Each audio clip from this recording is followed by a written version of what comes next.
السلام عليكم ورحمة الله وبركاته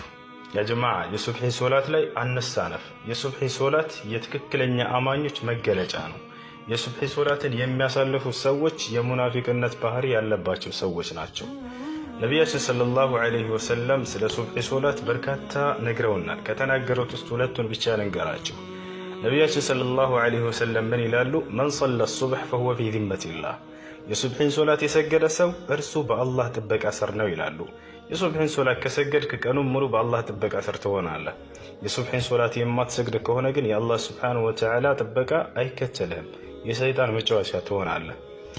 الله يفقن ሌላ ቦታ ላይ ምን ይላሉ من صلى الصبح في جماعة فكأنما قام طول الليل የሱብሒን ሶላት በጀማዓ የሰገደ ሰው ሌሊቱን ሙሉ ሲሰግድ እንዳደረ ያክል ነው ይላሉ